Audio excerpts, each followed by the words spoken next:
Good evening and a very, very warm welcome to everyone. Welcome to Grizz TV. Welcome to Carnage. This is the preview for the Merseyside derby, the friendly derby. And who else to get on for a friendly derby than a friend? Mike, how are we, pal? How are we doing? We're good, mate. We're good. We're absolutely over the moon. Grizz, how are you, my friend? You all right?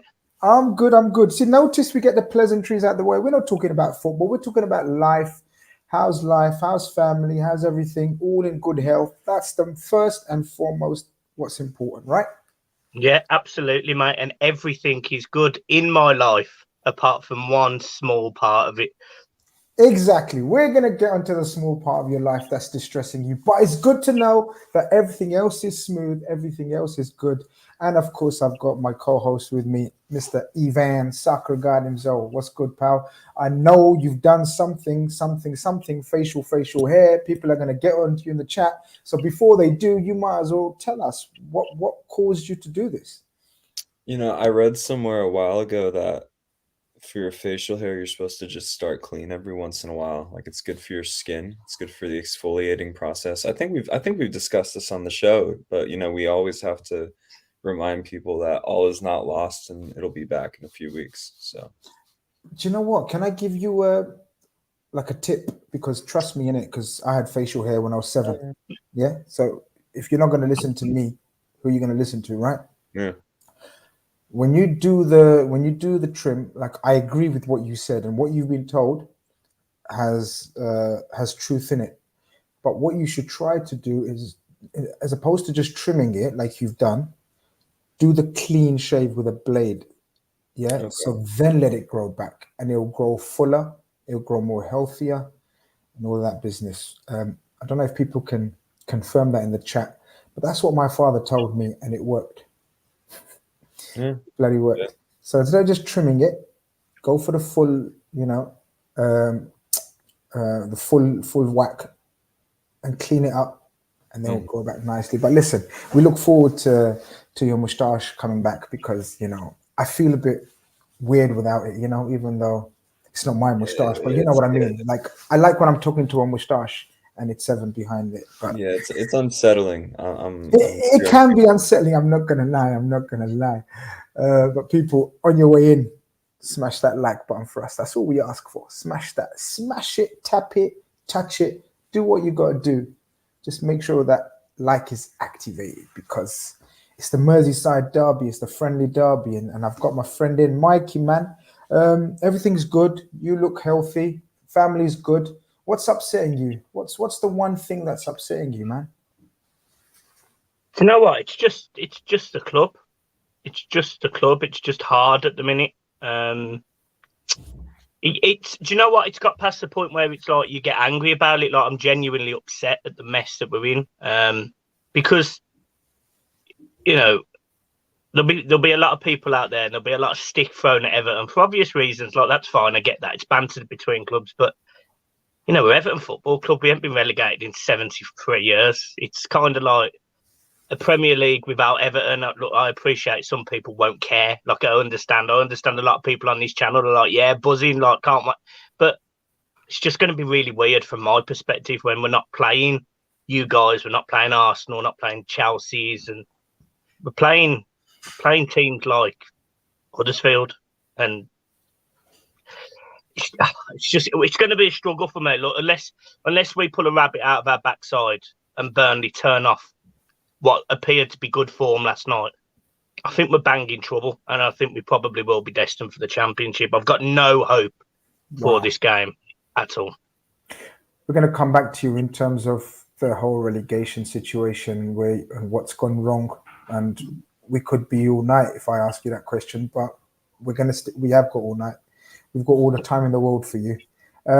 Evan, from our point of view, I tweeted something this morning and I said, and we spoke about it. I think I spoke about it on the Big Six last night. I can't remember when I spoke about it, but Man City, Manchester United, and Everton all in the same week, or 7 days, 8 days.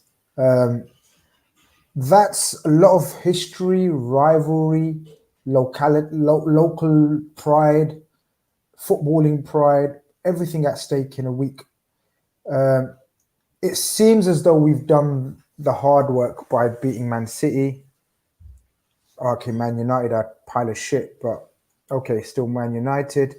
And we come to Everton at home, where it could be, it's probably on paper the easiest fixture out of the three, but we're way too in the zone.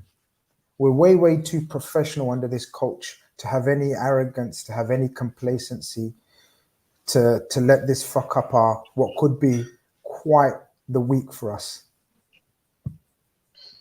And that's what scares me. Yeah. I wouldn't expect any complacency from either side. I fully expect to see an Everton team that want it a whole lot more than Manchester United wanted it recently. That was as gutless as a team has played at Anfield this season, as anonymous as a team has played at Anfield this season. And this is why the Premier League is so great. And it's a bit difficult to explain it to American friends who don't follow it or have no interest. I have to explain that while there's this equally ferocious battle at the top, there's something equally compelling happening at the bottom. And there's implications, financial implications, implications for the city. And so it's this multi-dimensional sort of tug of war going on. So this is why the league is great, even though we're emotionally wrapped up in it and it's very stressful. But yeah, I wouldn't expect anybody to take this easily. This is not the attitude of Jurgen Klopp. We've seen, especially in the Premier League and the Champions League, he will go full strength when people would disagree or feel that he might not have to.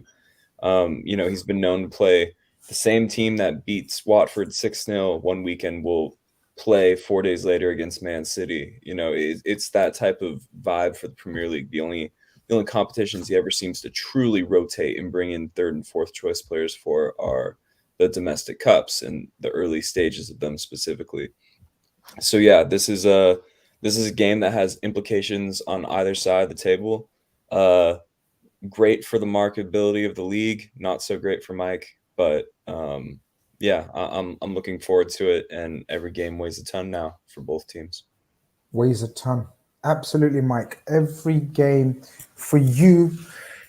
I don't know. I'm going to let you describe how you feel before every game.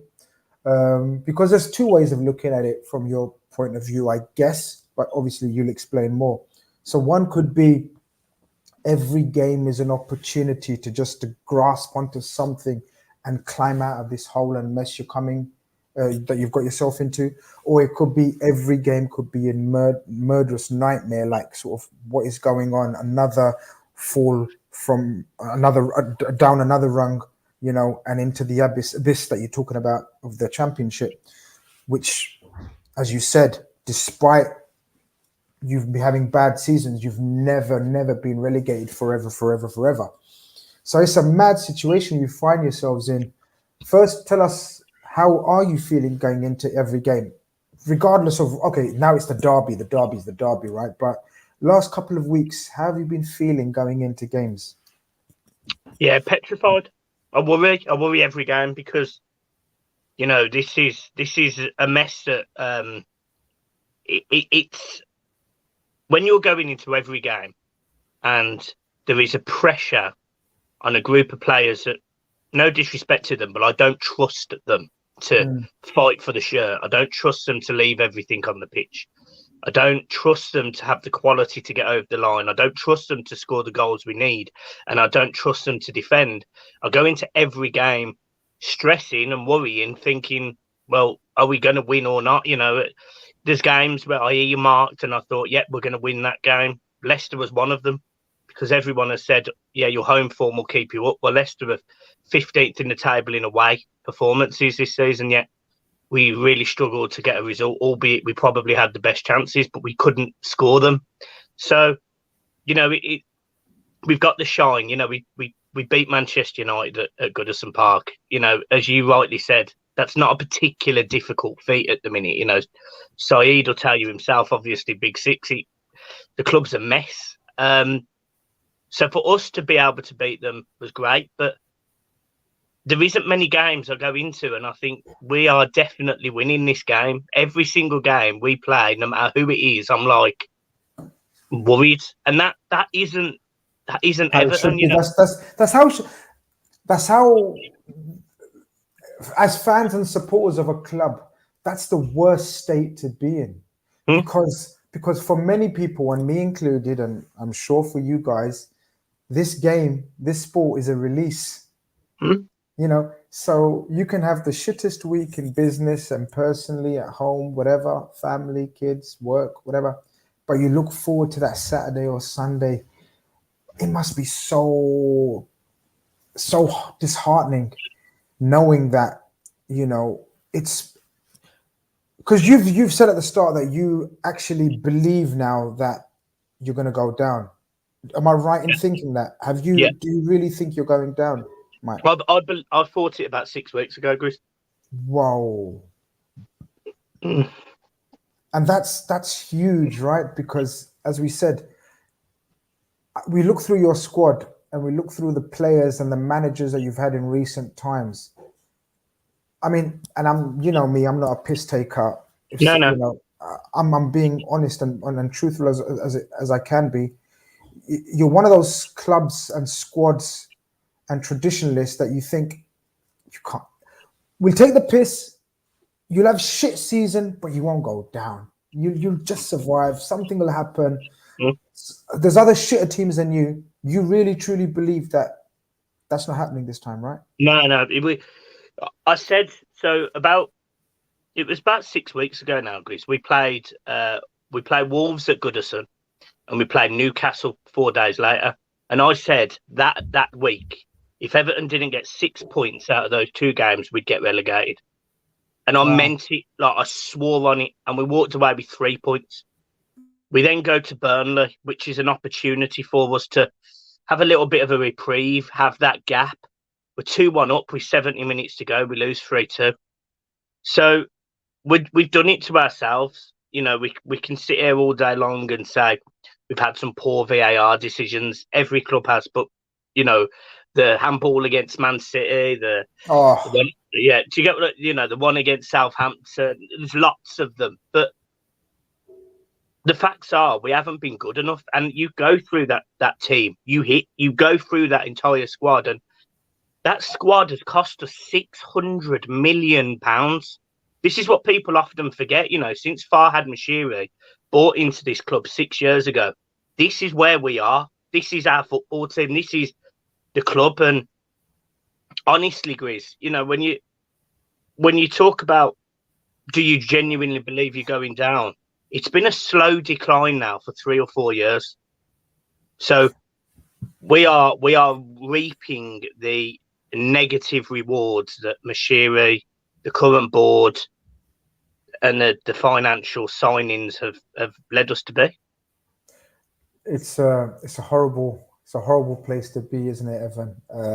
As I said, as fans and supporters of a club, it's the total contrast, as much as you can on a sporting level from our situation, isn't it? Because me, you, and the millions and millions of Liverpool fans all around the world, we're just, the final whistle blows in one game, and we're already looking at the calendar and the clock. When do we go again? Because we're at that stage, we're at the level, and the situation we're in, going for all the trophies, we just can't wait. It's like Christmas night, Christmas Eve, every before every game, isn't it, right now? Yeah, absolutely. There's an anticipation. You know, a lot of it is rooted in, you know, some stress, but it's backed by the confidence of knowing that we're probably the best team in world football right now.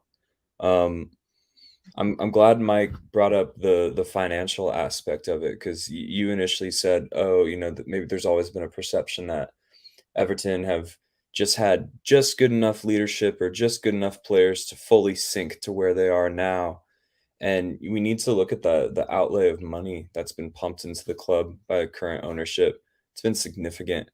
It's been absolutely significant. And I'm not, of course, as close to the the local politics of Liverpool as you guys might be, but from what I understand, the new stadium thing has just sort of been one sort of delay and bit of a shit show situation after another.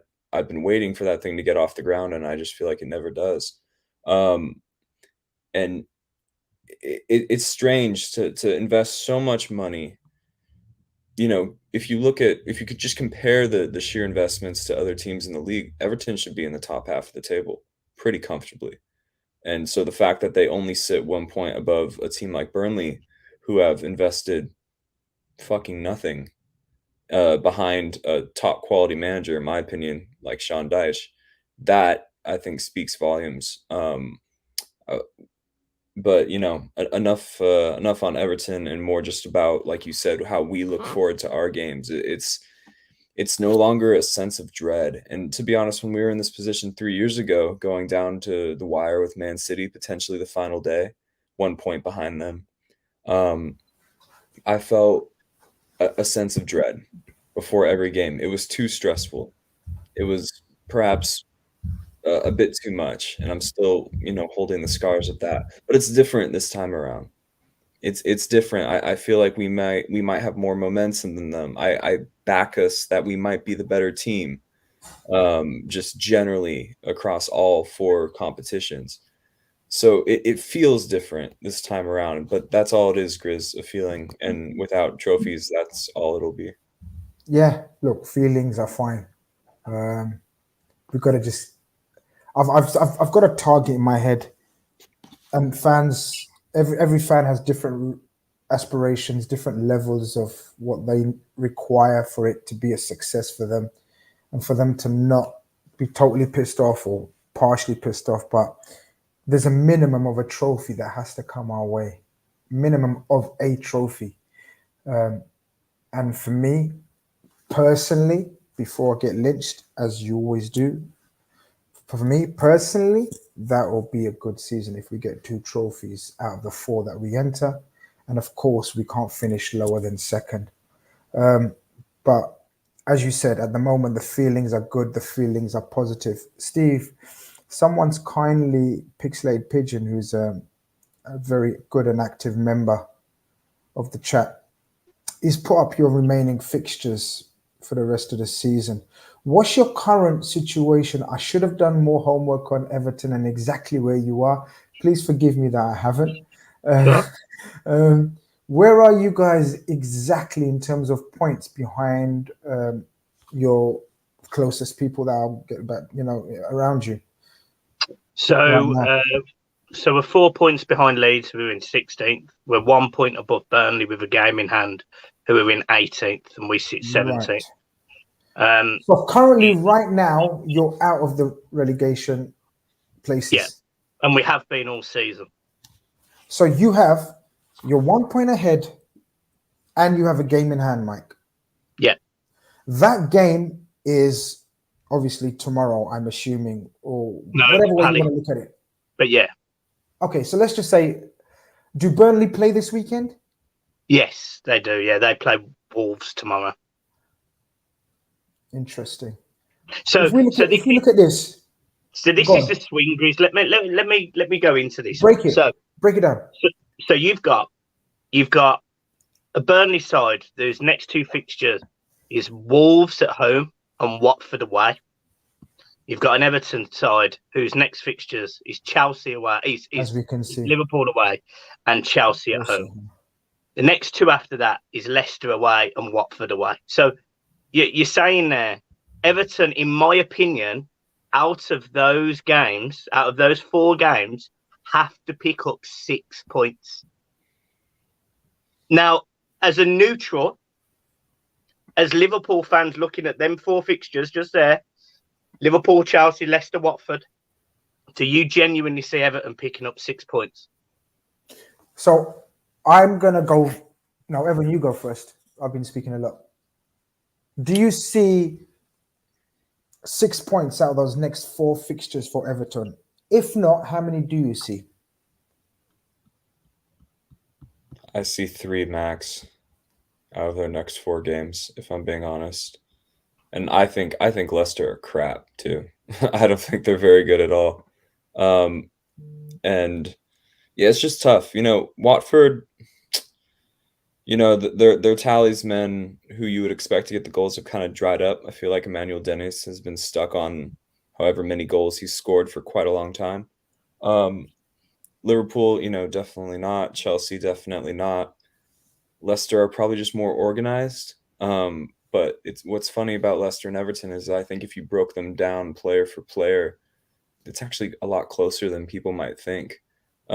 Leicester obviously have a lot more depth, but it's the gulf in class just on paper isn't like monstrous. It's not the monstrous gap that's between Liverpool and Everton or Chelsea and Everton.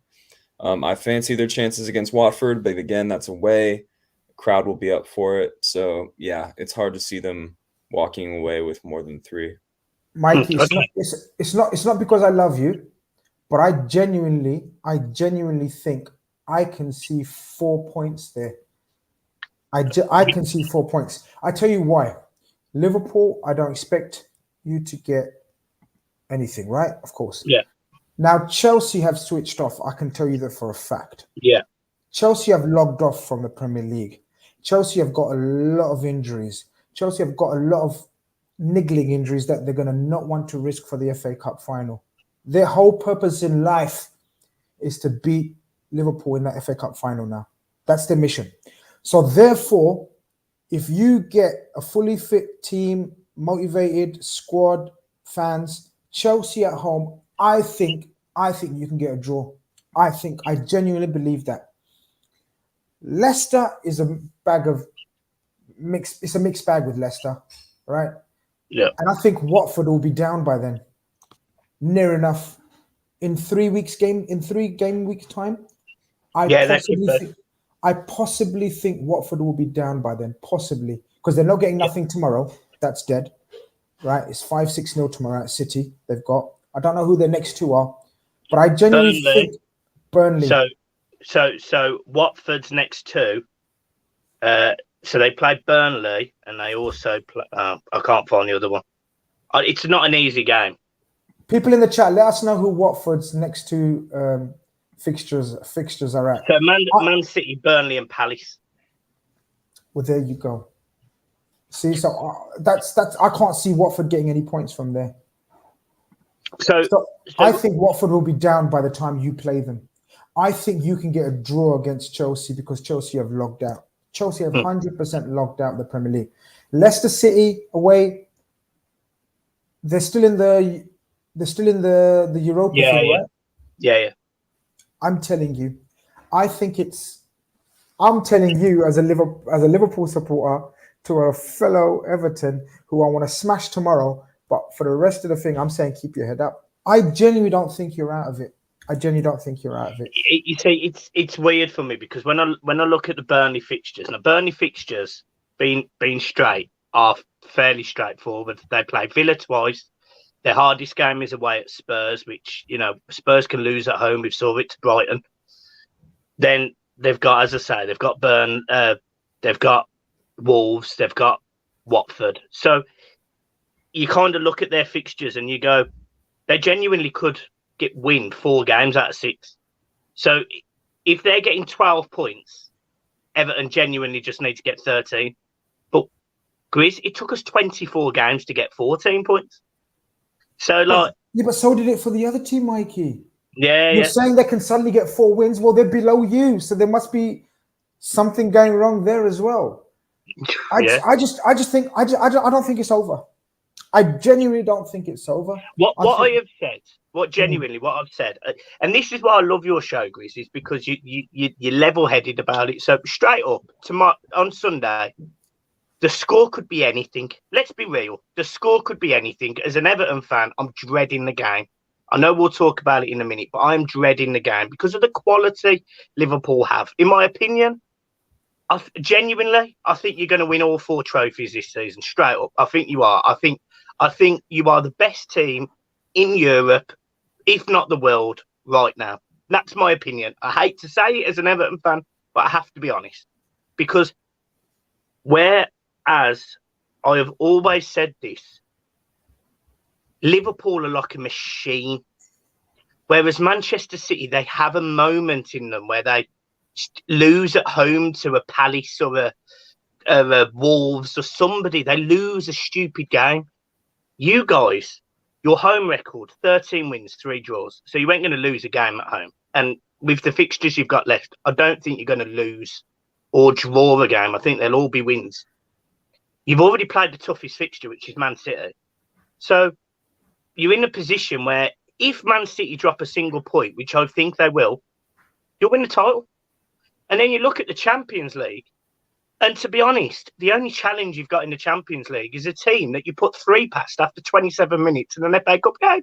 So I sit there and I just think it's going to be horrible, potentially, with Everton going down or even just staying up on the last game and you guys winning everything.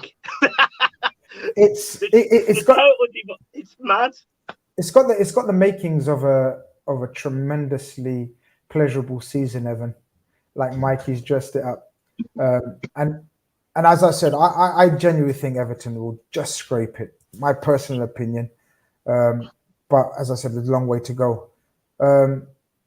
But in terms of tomorrow, Evan, there's no eye off the ball. There's no. So when there's a Merseyside derby in recent times, there's been a bit of animosity in terms of sort of obviously on the back of when they injured Alisson and Thiago. So there's been a bit of an animosity, and then they come to our ground when we have barely a patched up team and beat us, which they celebrate, and rightly so. Any victory at Anfield is worth celebrating. But we get quite a handy revenge this season when we go up there and smash them to bits, and Mohamed Salah really turns it on. What are you expecting? Are you expecting? Because I'm definitely expecting more of a tougher game than United. Absolutely more tougher than United, because United, they want to be on that pitch. I think Everton will have a bit more fight, a bit more. They've got 100% something more to play for. I'm expecting a far, far tougher game than United, but still a relatively straightforward one. Yeah, no, I stand by what I said at the start of the show. I think we're going to see at least a lot of physical fight in Everton. You know, they might lack the individual quality that Man United have, but I'm going to expect a team that's more bought into a collective plan of shit, let's survive. Let's stay in this league. Do you want to stay in this league or not? Whereas Man United, I think, are just existing in purgatory. I have no idea what their vision or their identity is. The one thing I will be worried about is, of course, injuries to our players. I have, I fear Richarlison. I think he's a good player, but I also think he will break someone's leg if he gets in his head enough about certain things. So yeah, that I'm just worried. I don't want it to become the feisty occasion that could end up in some player on either team getting severely hurt towards the end of the season. I don't think that's in the interest of either team. Everton have their own dramatic mission. We have our own, and I think what both teams might want to do is sort of just get this game out of the way. Seeing as, with all due respect, it seems to be a bit of a foregone conclusion what the result might be. So yeah, that's really just the only thing I think of. I don't hold any resentment in my heart for Pickford or Richarlison or whatever. It's over. It's happened. We've bounced back. But I do fear what the game could descend into should it get to the point we've seen certain Merseyside derbies get to. And listen, that's the marketability of it, right? It's a derby. People want to see that sort of feisty energy. But right now, when the stakes are so high for both teams, on opposite ends of the spectrum, I think maybe I speak for most people when I say maybe we don't want that type of game. You know what I mean? Maybe that's just an assumption I have, but I'd be eager to know what you guys think.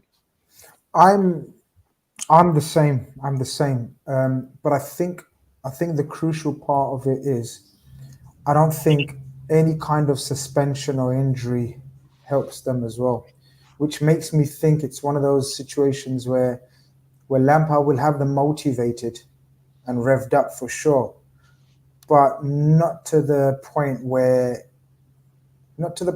it's at all costs. I think this is one of those fixtures. Looking at those fixtures, Mikey, that you're not expected to get anything. Let's just keep it simple enough as possible. No injuries, no suspensions, and we can definitely pick up points against Leicester and Watford and a couple of the other fixtures. Do you think that's the way Lampard's going to look at it? Yeah, I said this in my preview, Grizz. I just don't see the point. I almost wish this game wasn't happening, if you get what I mean. Like, I almost wish it was just a case of I want to move past it. Yeah. So I'm expecting nothing on Sunday. I've did my match reaction, and I'm sure you'll ask my score prediction in a bit, so I won't give it away just yet. But I don't want any injuries to either play. Like I never do. I'm not that sort of fan in general. Like I didn't like the Van Dijk moment. I understand there was always going to be that change in opinions between Everton and Liverpool. There always will be over an instant like that. Fine, football. Sometimes just like you guys were talking about Richarlison, for example. I have a similar thing with Andrew Robertson, for example. It's just one of those players I don't particularly like. I appreciate he's good, but I don't like him. But we can't afford any more injuries. We've had Calvert-Lewin out, we've had Decore out, we've had Allen out, we've had Mina out for so long. We've had, every single top player that we've got in our side has been injured at some point for a decent period of time this season. And that is part of the reason we're at the bottom. We need all of our best players fit for the running. So, yeah, look, if you said to me, you come out of this game unscathed, Mike, and it's not too much of a hiding, I'll probably take it. And that sounds awful, but I'm a realist, and that is exactly where Everton Football Club are right now. We are, in my opinion, a championship side trying to stay in the Premier League. We've got a super chat. Somebody's asking, Messi FC says, if Everton go down, what happens with the stadium? What does he mean by that? Yeah, so the stadium, obviously, from a Liverpool fan perspective, you might not be fully clued up to it, but So Everton have began over the last 6 months actually building the stadium. So he means the new stadium. Sorry. Yeah. So building a new stadium, that won't change. So there's a fixed cost agreement in terms of the cost of the stadium. The money is there, irrespective of whether we go down or not. The money is there. What I would say, though, is if Everton get relegated and we've got the onus of building this 52,000 seat stadium, in 3 years' time, what does that look like? Like, the next generation of fans, my son, for example, doesn't want to go to Goodison. He doesn't want to watch Everton because he's already getting bullied at school for being an Everton fan at times. When he's playing football, trust me, he can handle himself. He's not bullied as in but people take the piss because he supports Everton and not one of the big six or not a local team. So he doesn't want to go to Everton. So what's that going to look like? What's the replications of now going to be in 3 years, 5 years, 10 years? Where's the next generation of fans going to be? And all it's going to do is strengthen in Liverpool fans and their the volume of it. So the stadium will be built, but as to the detrimental effect of the club, I have no idea. It's a strange one, isn't it? You'd swap being in the Premier League for a shiny new stadium all day, every day of the week, even though you'd like a new stadium, and it's just typical for Everton, isn't it? I'm sorry, Mike, but it's like you're just about to get a new stadium and you're on the verge of going down. You couldn't make this shit up. It's Everton, mate. This is Everton. Like, this is, as a fan, this is what this club do to, Farhad Mashiri comes in, promises wealth of money. You're being linked with players the first summer, like Koulibaly and Wilfried Zaha and massive names in football, and this is where we are 6 years later.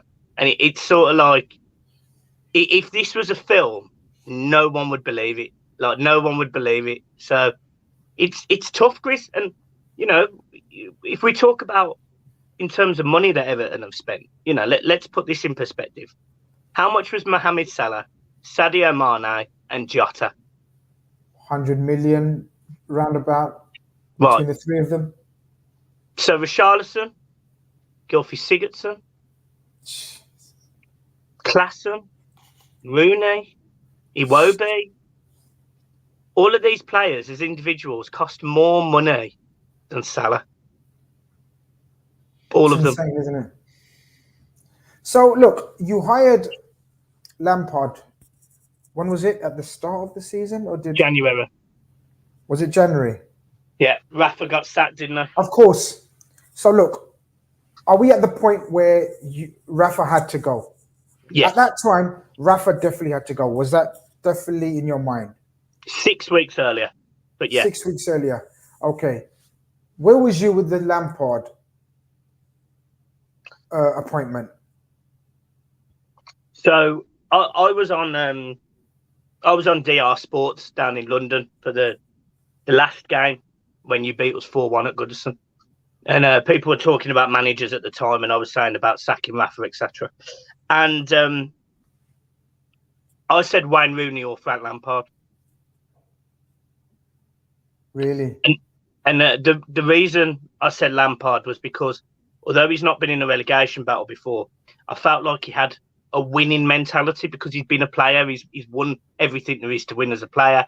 And I felt like that would encourage some of the younger guys, some of the guys that aspire to be better, and therefore pick up some of these results that would mean we'd stay in the league. What's probably happened is Lampard, although he's definitely made us better at home, we haven't improved away from home. So, you know, we're going into this game, Grizz. We've picked up 6 points away from home all season.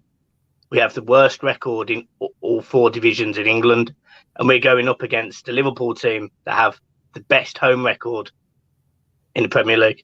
So the gulf is massive. So I don't know whether the job was just too big for Lampard in the first place, and that's, at this point, I think it's too late to do anything about it. I think whether Everton fans are happy with him or not, I think it's almost tough. He's the man. Evan, looking back at that appointment, can you remember? Okay, I won't ask you. Can you remember if you cared? Because I know you didn't. But can we have your thoughts on that appointment, and where do you think it? Like, be honest. Don't do an Avi one and say that I knew at the time it's going to fail. But did you think it's a decent appointment? A younger coach as opposed to the older, wiser Rafa. They're trying a younger, fresher approach. Knows the Premier League. Done a decent enough job at Derby. Chelsea was too much of a emotional job for him. This might be a club where he can build his name back up. A mid-table club that he can build back up. But it's gone pear-shaped, right? And that's pretty much like his career. What do you think? Yeah. So that's where I was. That was exactly where I was in terms of Lampard. I was happy. I was fine. But the more I look back at it, the more I think we should have just got a more experienced manager. Evan? I think it's the type of appointment you do over the summer. Not the type of appointment you do when you're trying to stay up. You know what I mean? I think when you're trying to stay up, you just follow the handbook. You go get Sam Allardyce. You give Claudio Ranieri a call. You know, you do what you got to do. I think experience and the nuance of managing for decades at the highest level is what saves you in these situations. And it's not like it's not like Everton or Burnley with a total lack of financial backing or any individual star power. They have individuals that should be playing for top half teams, in my opinion. So the decision to go with Lampard just says more about the fertility of the managerial market right now than anything else. I think the manager market is a bit dry for all levels of the Premier League, for bottom half clubs and top clubs as well. And I think we can see this in other appointments as well. I think there would have been names much higher on Man United's list than Erik ten Hag, but there you go. He just got confirmed the other day. But that again says more about the market.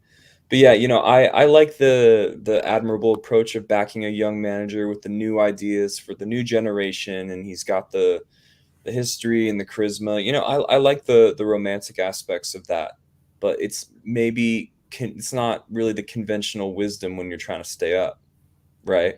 It's the conventional wisdom is you get David Moyes or Sam Allardyce or any of these long line of 2000s staples, guys who were playing their trade up to 20 years ago in the Premier League. So yeah, it was confusing. I thought it only solidified their case as a relegation team for this season. I did not see anything from Lampard at Chelsea to suggest that he was capable of shoring up a defense or saying these large deficit losses stop now. So yeah, I can't get my head around the decision, but again, like I said, the pickings are so slim that can you really blame them? They kind of just got whoever was available.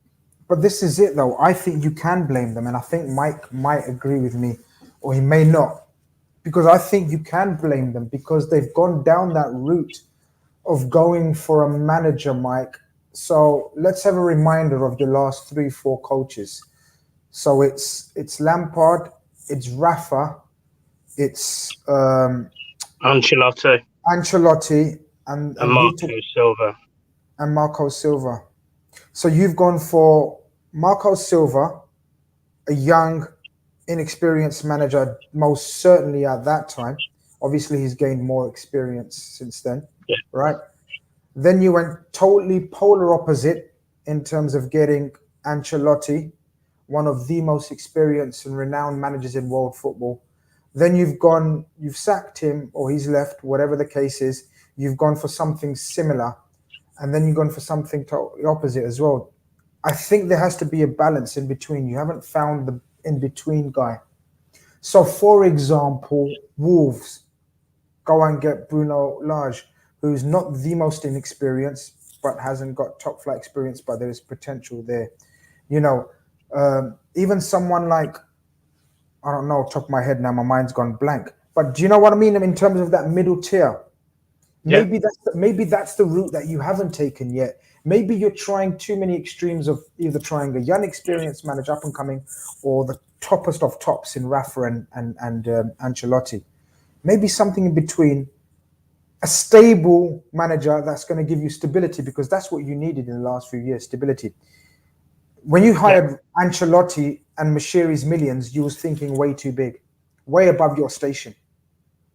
When you're thinking Lampard in a relegation fight, I think he's confused, totally confused thinking. Because, let's be honest, he has absolutely zero experience, as Evan says, of putting up a fight in this kind of scenario. He's talking about playing the game the right way. He's, from Chelsea to Derby, Everton are not in a position to be playing the game the right way. Do you know what I mean? You need someone who could shore up that defense first and foremost. And he's the last person from his track record to do that. I don't know who else was in the market or who else was the names linked. Can you remember the other names that were linked around that time? There was. Well, there you go. Here's a name. Yeah, Eddie Howe. Eddie Howe, in hindsight, of course, wonderful. But Eddie Howe would have been a wonderful appointment, in my opinion. For example, now, Mikey, let's say Lampard leaves, because Lampard won't want to coach you in the Championship, right? People are saying Chris Wilder, another solid shout. I know it might not appeal to you, and you might think, Chris Wilder, but that's what you needed. I think that's what you needed. Someone said earlier, for example, now, if Lampard has no interest of coaching you in the Championship, and you got Sean Dyche free. What's your feelings on that? Yeah, I'd probably take. To be honest, Matt, I'd take anyone. If Sean Dyche almost guarantees you a defence would be solid, and I feel like, irrespective of being in the Championship, we'd have enough firepower to get us back into the Premier League. So Dyche would be a great appointment. Because you are right, and there'll be a lot of Everton fans, including me. I'll put myself in this category, that sat there and said, "I don't want an Allardyce. I don't want a Chris Wilder. I don't want," because we were always looking going forward, but actually we were plummeting towards the ground. So hindsight, you're right, Grizz, is a great thing. And I actually said this after the Burnley game this season. I actually said it. I come on my match reaction, and I said, if Everton wanted to roll the dice, now is the time to do it. And I meant sack Lampard and bring in Sam Allardyce. I straight up said it. Wow. It's too late now. No, it's too late now. Yeah. It's too late now. But actually, since that Burnley game, we've picked up 4 points, a win against Man United and a draw against Leicester. So I'm not, hindsight's a great thing again. But look, it's hard, Grizz. It's hard knowing what the right thing to do was, because there was a lot of Everton fans that were very pro Lampard. There was a lot of Everton fans. I wasn't against it either. So, and I'm not against Lampard now. I'm not sitting here saying I don't want Frank Lampard to be my manager. He has my backing, but I'm just worried the job might have been too big for him. And at this point, I don't think we can twist anymore, Grizz. I think this is where we are. Yeah. Listen, there's over 250 of you in there. Please, there should be minimum of 200 likes according to those numbers. Unless you absolutely hate us, there's no reason for you to hate us. There's a reason for you to hate Evan. No, Evan, because he shaved off his moustache. People hate him for about 2 weeks when he does it, but they soon come round again. It's only a 2-week job. Hate him for 2 weeks, but hit that like button.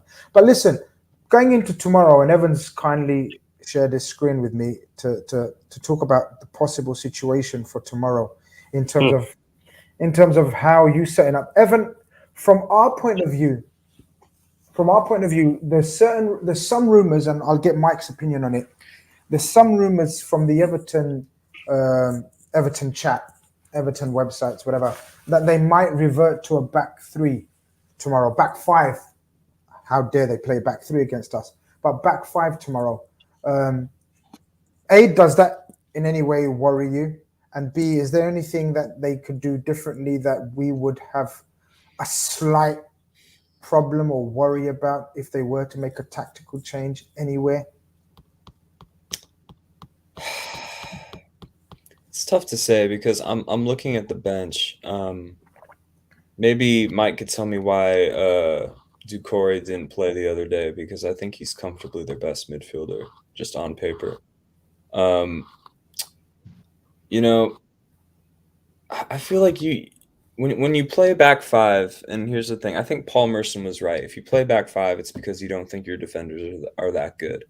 And when I look at who comes into that to make that back five, I think the natural choice is either Mason Holgate or Michael Keane. Both players who I think, if you look at their plus minus sort of effect on the team, I think it might be a minus, especially when you're going up against an attack that is as fluid as ours. And then, without Calvert-Lewin apparently not in the picture, normally I would fear someone who is as athletic as him, because, our high line can be exploited if you do it right. Whether Everton have the personnel to do that, or the technical ability to play those passes over the top effectively, I don't know. I certainly wouldn't fancy, if I was an Everton fan, I certainly wouldn't want to see Andre Gomes or Van de Beek in this game. I just don't think it suits them or their profile at all. So I've got some news on, not I've got some news, but I've read the news that Gomez and Van de Beek are definitely out tomorrow. Okay. So you can take them off even the subs bench. Okay. Which makes them even weaker. Mike, is Doucouré healthy? Is he cleared to play? Yeah, Well, let's get Mike's. fine. Well, let's get Mike's opinion. Mike, Yeah. going on from what Evan's saying, like in a roundabout way, Evans basically said, "Look, nothing that you can change there, or in terms of personnel or formation, will worry us." Okay, I'll give an opinion on some of those players, but tell us, man, tell us from that 1 to 11, what's gone wrong, because that team, regardless of those names, you shouldn't be fighting relegation with those players, in my opinion. You see, it's difficult for me to say that, Grizz, because when I look at that Everton team, I see a championship team.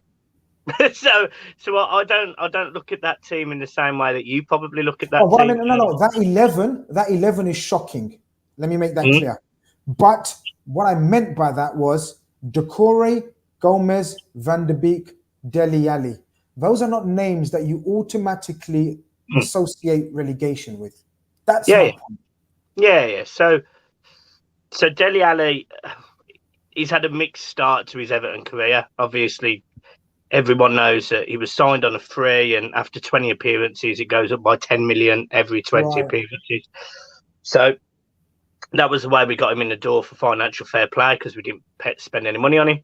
Donny van der Beek, he will go back to Manchester United, and he's made no real impact on Everton. Right. He doesn't work in the games. I don't think if I was being horribly honest, I don't think he's physically strong enough for the Premier League, full stop. I don't think it matters who he plays for. Andre Gomez is not a very good footballer. I know he's got the whole Barcelona heritage, and he can pass a ball maybe 5-10 yards, but he slows down play. He doesn't beat people. He's not particularly combative in the middle of the park. So I once called him infamously the worst player I've ever seen pull on a Barcelona shirt. That's how much I didn't rate him. And everyone was telling me, "Oh my God, he's come from Barcelona. Watch this guy, such silky touch." I said, he's one of the worst players I've seen for Barcelona. I don't often get things right, but I got that one spot on. Yeah, you Doucouré, this is what we want to know. Yeah, so Doucouré hasn't played in the last 3 or 4 games. Wow. And the reason for that is, Grizz and Evan, he hasn't been very good. He's been really bad. He thoroughly deserves his place on the bench. Every time he gets the ball, he goes backwards. His touch has been poor. He's not worked well with Alan at all. But I suspect this might be a game where we come back in, and I suspect, that Everton. I know what I would do as an Everton manager if I was the Everton manager, and I would play 5 at the black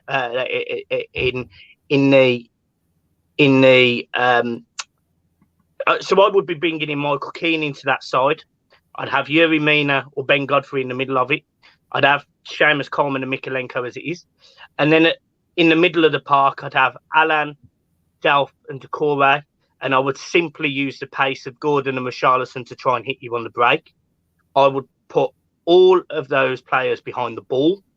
And I would literally not step out of my 18-yard box, because that will stop you playing in behind us. And then when you are coming forward, I would ask Doucouré, I would ask Gordon, and I would ask Richarlison to ball carry and try and get the ball up your end of the pitch and keep it there as long as possible. But being brutally honest, I don't think it matters. I think Everton get battered on Sunday. I genuinely think that is exactly what you're going to do tomorrow. I hope so. I genuinely think you're going to play 5 at the back. You're going to take out Delph you're going to take out Iwobi of the midfield.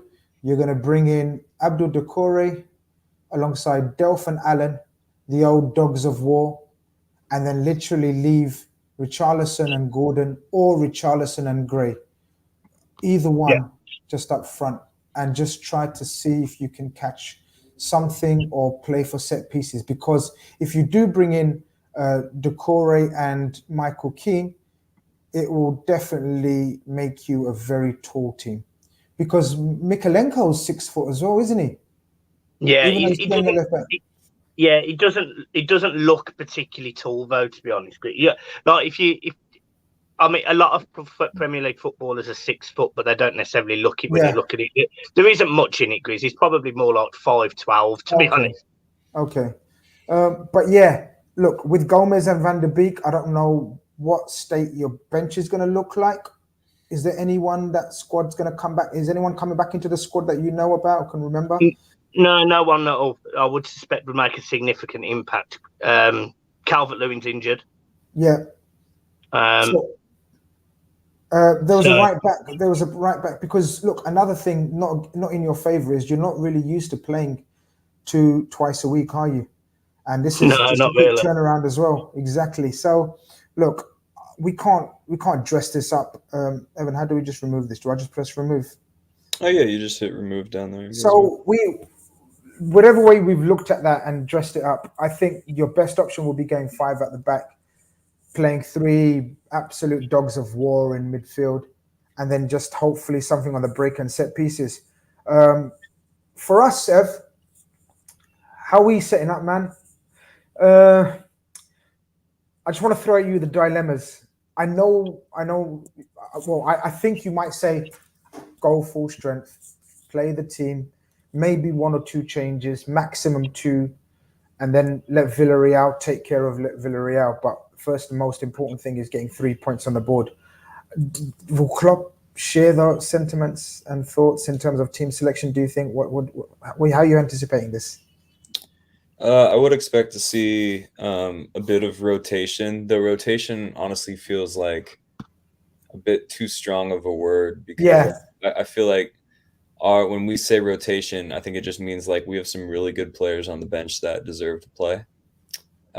So against a back 5, if that rumor is true, then Firmino is always a good choice because he seems to. Firmino is out. Sorry to break it to you. Sorry to break it to everyone. Firmino is bummer. Out.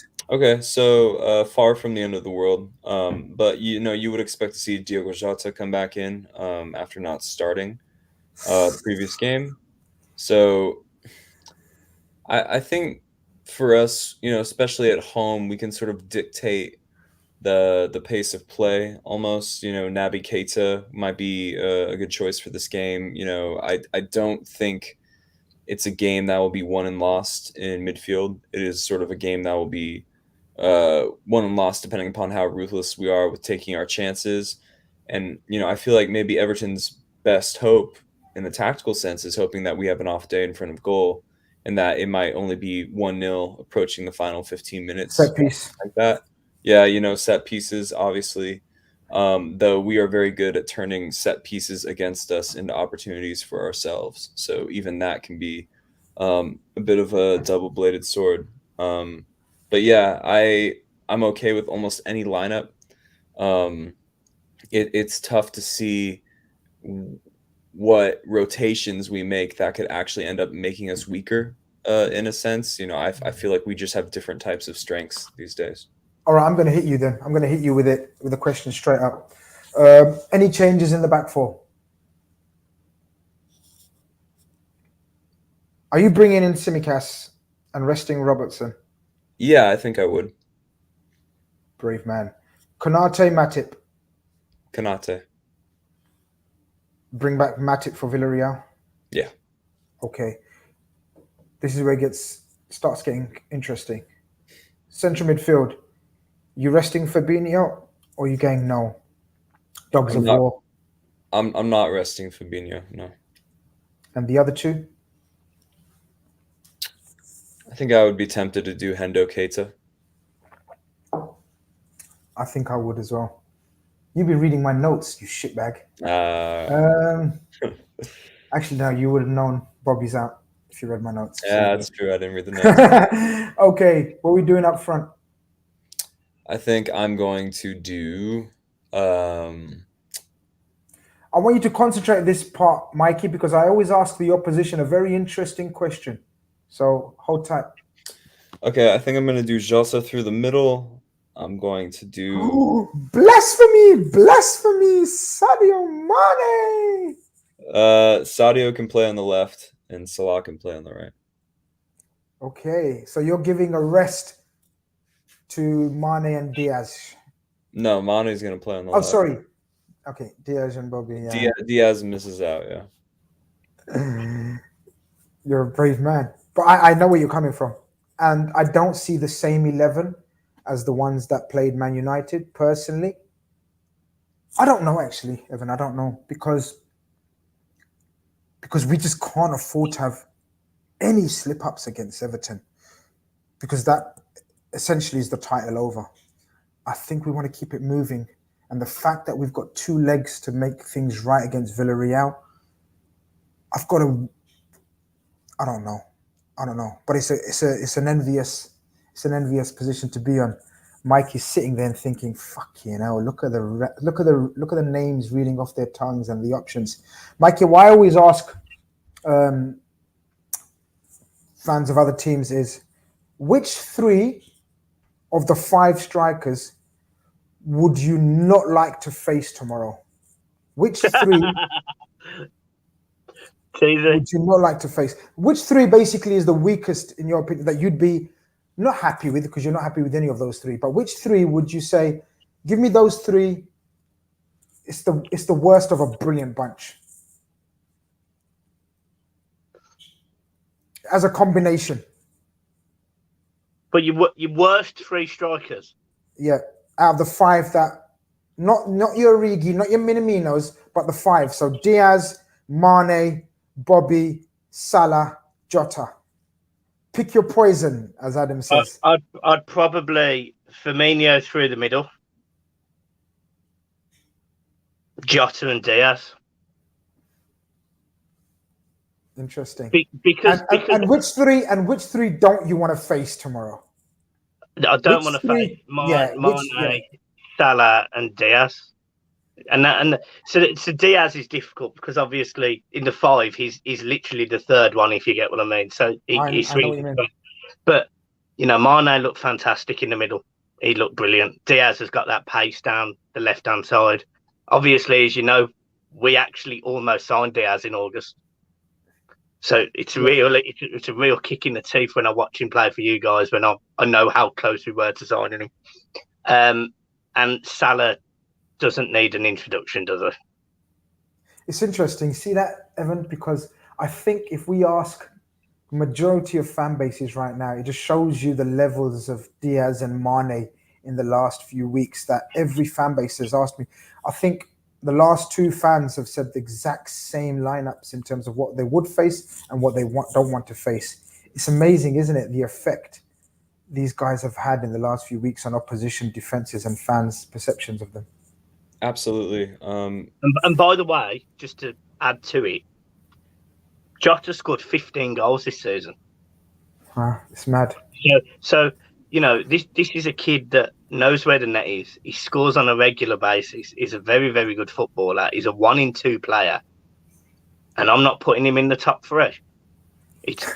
But let's be honest, he'd be first name on our team sheet. So for majority of the... In fact, Ev, here's a question. Does Jota start for every other team in the league? I think he does. Yeah, I think he does. Maybe not hitter. I would say the only reason I'd Who's say their striker? The only reason I'd say he starts for City is because apparently Gabriel Jesus is on his way out, and they lack the depth up top. So I do think Jesus and Jota are kind of similar types of players. I hear you. So, but I do think, I think he starts for every team in the league, to be honest, and maybe only doesn't start for maybe 5-6 teams in world football. I don't know. You know what I mean? The list isn't that long. I don't think the list reaches double digits. It's insane levels, isn't it? It's insane levels. But listen, there's no point talking up these lads if they don't do the business. We hope they do the business for our sake. We hope Everton gets smashed tomorrow. But I mean this, after getting smashed by us, I hope they stay up. it's a friendly rivalry.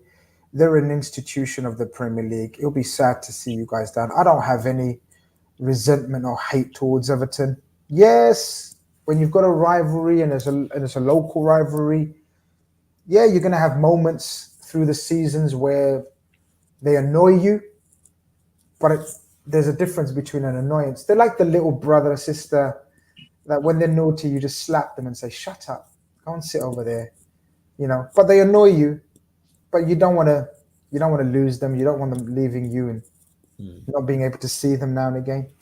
Hope you understand that analogy, Mikey. No, I got you.